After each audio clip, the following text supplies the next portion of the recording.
तालिबान अफगानिस्तान में धीरे धीरे अपना कब्जा बढ़ा रहा है। अफगानिस्तान में 2 दशक से जारी जंग से अमेरिकी और नाटो की औपचारिक रूप से वापसी के महज कुछ सप्ताह पहले तालिबान ने शुक्रवार को 4 और प्रांतों की राजधानी पर कब्जा करते हुए देश के पूरे दक्षिणी भाग पर अपना नियंत्रण स्थापित कर लिया और धीरे धीरे काबुल की तरफ बढ़ रहा है।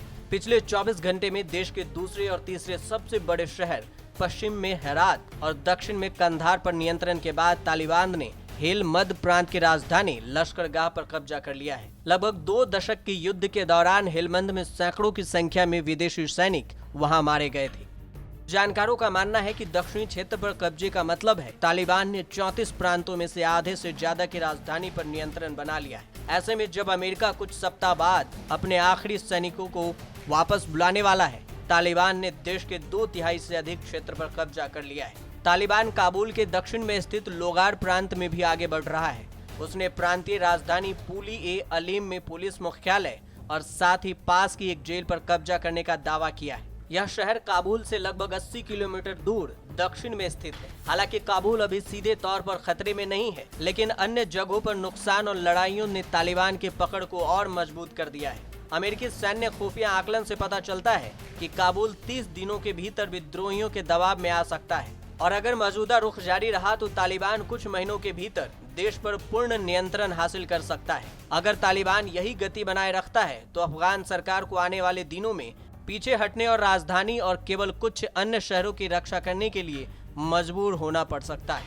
तालिबान दक्षिण में हेलमंद के अलावा उरुज़गान और जाबुल प्रांतों की राजधानी पर कब्जा कर लिया है। हेलमंद में प्रांतीय परिषद के प्रमुख अताउल्लाह अफगान का कहना है तालिबान ने भारी लड़ाई के बाद प्रांतीय राजधानी लश्करगाह पर कब्जा कर लिया है और सरकारी प्रतिष्ठानों पर अपना सफेद झंडा फहरा दिया है। लश्करगाह के बाहर स्थित राष्ट्रीय सेना के 3 ठिकाने सरकार के नियंत्रण में है।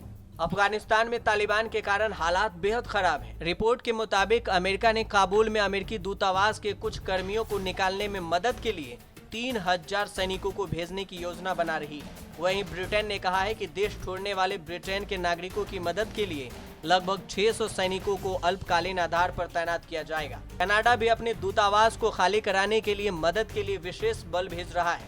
डेनमार्क, जर्मनी और भारत भी अपने कर्मचारियों को अफगानिस्तान से निकालने की तैयारी में है। Two parts of the story or of the kind. One is belongs to us. We have issued statement that we are committed to the security of all diplomats and embassies in Afghanistan. Not once, but on many occasions and many times, there were remarks by the spokesman of the Islamic Emirate of Afghanistan, Mr. Zabihullah Mujahid, and also statements from the Islamic Emirate of Afghanistan.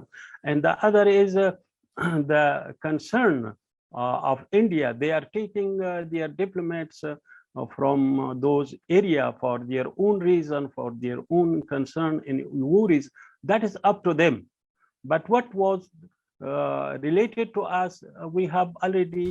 I think it is very important for India that they, as we have receiving reports that they are supporting the Kabul administration with military hardware, which is used by the administration against their its own people. Right now, we saw in Lashkargah, Helmand province, that hospital was bombed, clinics were bombed, also high school, and also a cotton factory, very old cotton factory from the time of Dawood Khan.